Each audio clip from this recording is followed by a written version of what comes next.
अंबा पंचरत्न। अंबा का अर्थ हो गया है मां, जगत माता। और पंचरत्न यानी कि ऐसे 5 श्लोक जो इतने सुंदर हैं भगवती की स्तुति में कि ये रत्नों के समान मूल्यवान है।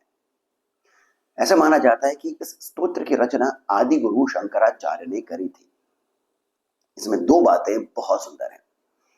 पहला, इसकी फलश्रुति यानी कि इसके पाठ से फल क्या प्राप्त हो सकता है। धन, यश, मान, सम्मान, कीर्ति, सौभाग्य, शतायु यानी 100 वर्ष की आपकी आयु, साथ साथ सुखद दाम्पत्य जीवन। यानी यदि आपका विवाह हो चुका है तो जो भी आपके पति या फिर पत्नी हैं उनके भीतर इस प्रकार के गुण आएंगे कि आपका जीवन जो है वो सुखमय हो जाएगा। और यदि नहीं हुई है, आपका विवाह नहीं हुआ है, तो जो आपका आने वाला जो पति या पत्नी होंगे वे भीतर के गुणों से ही बहुत सुंदर होंगे और बाहर उनका रूप भी बहुत सुंदर होगा। इस प्रकार की ये फलश्रुति आती है इस स्तोत्र के साथ। आगे ये भी आता है कि स्वर्ग की भी प्राप्ति होती है और भगवती पराम्बा के चरणों में स्थान भी प्राप्त होता है। यानी कि भौतिक सुखों के साथ साथ आध्यात्मिक उन्नति जो है वो भी प्राप्त होती है केवल इन 5 श्लोकों के साथ। अब जो दूसरी बात अद्भुत है वो ये कि हम परा अंबा का अलग अलग रूपों में हम ध्यान करते हैं। हमने अलग अलग रूप देखे हैं, समझे हैं, जैसे कि भगवती ललिता त्रिपुरा सुंदरी, मां दुर्गा, मां काली, देवी कात्यायनी, ऐसे और कितने सारे रूप हैं भगवती के। परंतु ये जो स्तोत्र है ये इन सभी रूपों को, जो कहने को अलग अलग हैं परंतु है एक ही, इन सभी जो रूप हैं उनको एक ही श्लोक में लेकर के आता है। एक ही श्लोक का अर्थ हो गया है कि इस ही स्तोत्र में इन सभी रूपों का नाम आता है, इनका गुणगान आता है, इनकी स्तुति आती है। मां दुर्गा, भगवती त्रिपुरा सुंदरी, कात्यायनी, कालिका, चंडिका, ये सभी जितने भी रूप हैं, नाम हैं, इस ही स्तोत्र में एक साथ आ जाते हैं। और इस पर और भी अधिक सुंदर बात यह है कि हर एक श्लोक में गणपति का भी नाम आता है, क्योंकि देवी को गणपति की माता के नाम से संबोधित किया गया है। तो इतनी सारी बातें हैं इस छोटे से स्तोत्र के साथ। अब हैं ये 5 श्लोक, परंतु इसे मैंने 5 अलग अलग चलचित्रों में विभाजित किया है। इसका कारण यही है कि हम हर एक श्लोक पर अच्छे से ध्यान दें, शब्दों के साथ हम उसका अर्थ समझें। एक ही में भर के मैं काफी लंबा इसको नहीं करना चाहता था। 5 अलग अलग चलचित्र आएंगे, वीडियोस आएंगे, आप और अच्छे से समझेंगे। फिर हम एक और चलचित्र में इन सभी को एक साथ इसके सार के साथ में देखेंगे। तो आइए अब हम समझते हैं अंबा पंचरत्न या फिर अंबा पंचकम का पहला श्लोक। अंबा शंबर वैरितात भगिनी श्री चंद्र बिंबानना बिंबोष्ठी स्मृत भाषिणी शुभकरी कदम्ब वाट्याश्रिता ह्रींकाराक्षर मंत्र मध्य सुभगा श्रोणी नितंबांकिता मांबापुर वासिनी भगवती हेरंब मातावतु।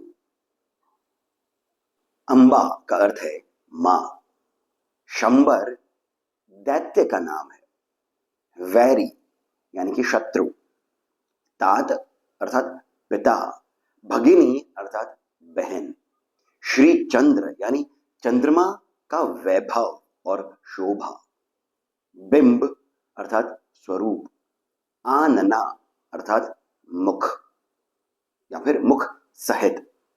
इसका भावार्थ क्या है? हे अंबा, जो श्री कृष्ण की बहन है, वो श्री कृष्ण जो प्रद्युम्न के पिता हैं, वो प्रद्युम्न जो शंबर दैत्य के वैरी हैं, ऐसी अंबा, उनका मुख जो है वो संपूर्ण वैभव वैभव और शोभा प्राप्त किए हुए चंद्रमा के समान है। अब यहां पर हम समझ सकते हैं कि किस प्रकार से कथाओं के साथ में इसको जोड़ा गया है। प्रद्युम्न के पिता यानी श्री कृष्ण, प्रद्युम्न वो जिसे शंबर दैत्य उठा करके लेकर गया था, और तब श्री कृष्ण ने भगवती पराम्बा मां दुर्गा की आराधना करी थी। तब देवी ने कहा था कि 14 वर्षों तक तुम्हारा पुत्र जो है हे श्री कृष्ण वो शंबर दैत्य के साथ रहेगा, पास रहेगा, परंतु वो बाद में 14 वर्षों के बाद में वो उस शंबर दैत्य का अंत करके तुम्हारे पास आ जाएगा। इस प्रकार से यहां पर संबोधित किया गया है अंबा को श्री कृष्ण की बहन के रूप में, और श्री कृष्ण को प्रद्युम्न के पिता के रूप में, और प्रद्युम्न को शंबर दैत्य के वैरी के रूप में। और फिर बाद में चंद्रमा जो अपनी पूरी शोभा लिए हुए होता है, उस ही प्रकार हे मां आपका ये मुख है। आगे आता है बिंबोष्ठी, अर्थात होंठ बिंब फल के जैसे हैं, स्मित भाषणी, मधुर मुस्कान के साथ आप बात करती है। शुभकरी, जो केवल शुभ ही करती है। कादंब यानी कदम्ब का फूल। वाटी अर्थात बाग, उपवन। आश्रिता अर्थात निवास करती है। अब यहां पर बहुत गहरा रस आ जाता है कि इनके होठ जो हैं वो बिंब फल जैसे हैं, और मधुर मुस्कान लिए इनकी वाणी है। ये सदैव अपने भक्तों के लिए शुभ ही करती है।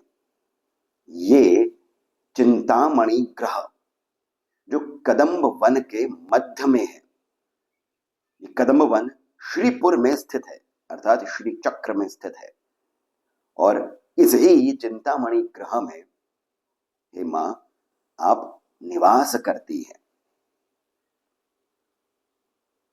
तो यहां पर हम समझ सकते हैं कि अब सीधा यहां पर संबंध आ गया है भगवती ललिता त्रिपुरा सुंदरी के साथ में, श्री चक्र के साथ में, श्री यंत्र के साथ में, और वहां पर वो जो चिंतामणि ग्रह है उसका भी यहां पर उल्लेख आ गया है।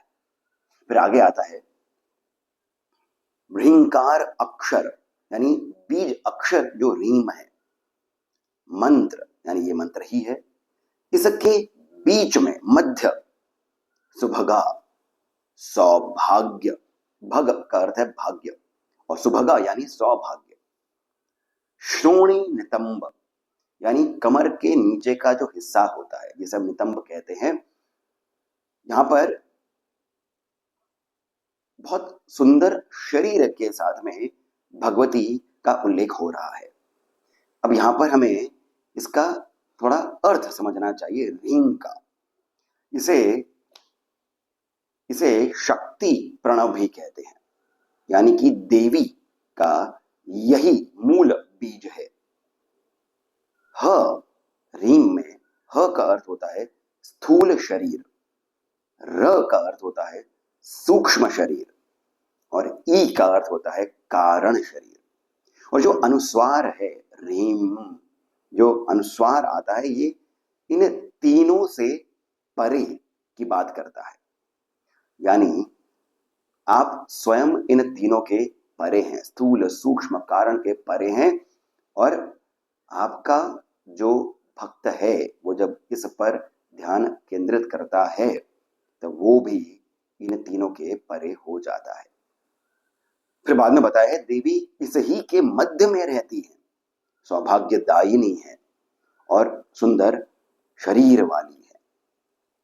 यहां पर रीम को लेकर के एक कथा और आती है कि नर और नारायण, यानी कि जो महाभारत काल में जो श्री कृष्ण और अर्जुन बने, यानी नर बने अर्जुन और नारायण बने श्री कृष्ण, इन दोनों महान संतों ने, ऋषियों ने, तपस्वियों ने भगवती पराम्बा की स्तुति करी थी इस ही रीम बीजाक्षर के साथ। ऐसा उल्लेख आता है पुराणों में।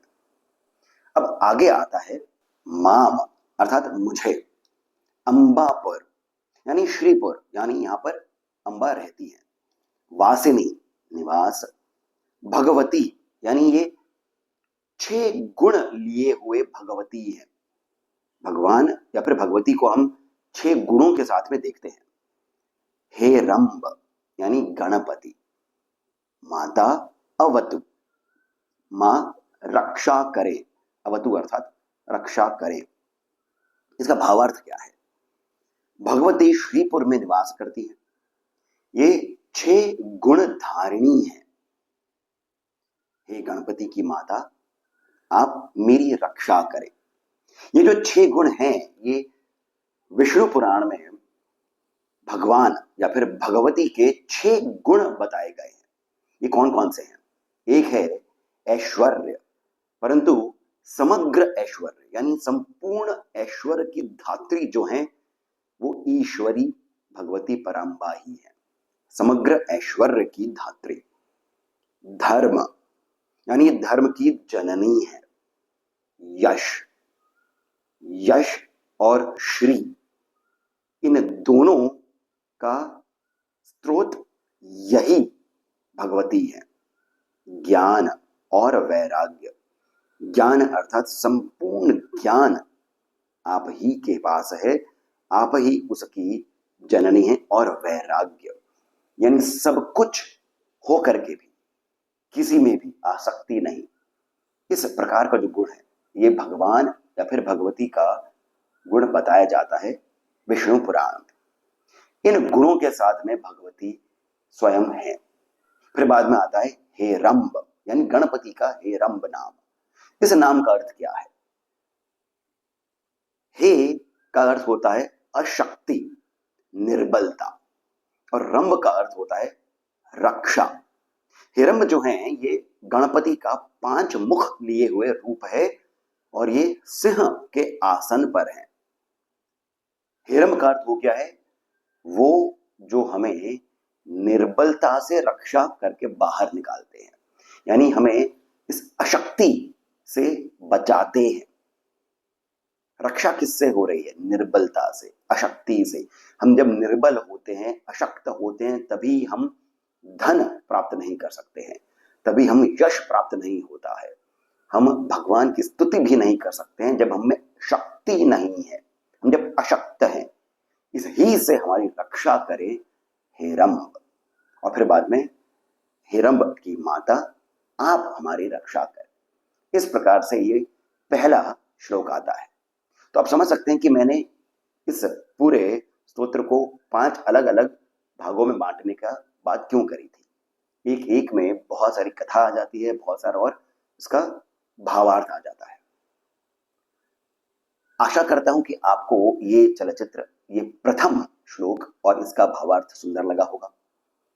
शीघ्र ही दूसरे श्लोक के साथ में भी मैं पुनः आऊंगा। तब तक के लिए मैं आप सभी से ये विनती करता हूं कि इस चलचित्र को आप लाइक अवश्य करिए, इस चैनल को सब्सक्राइब करना नहीं भूलें, और कमेंट सेक्शन में जो पहला कमेंट पिन है वहां से पेटीएम, जीपे आदि के माध्यम से जितना अधिक हो सके आप हमें श्री सहयोग भी प्रदान करें, बहुत अधिक प्रोत्साहन मिलता है। इसके साथ मैं सिद्धार्थ आप सभी से जानकारी लेता हूँ। धन्यवाद।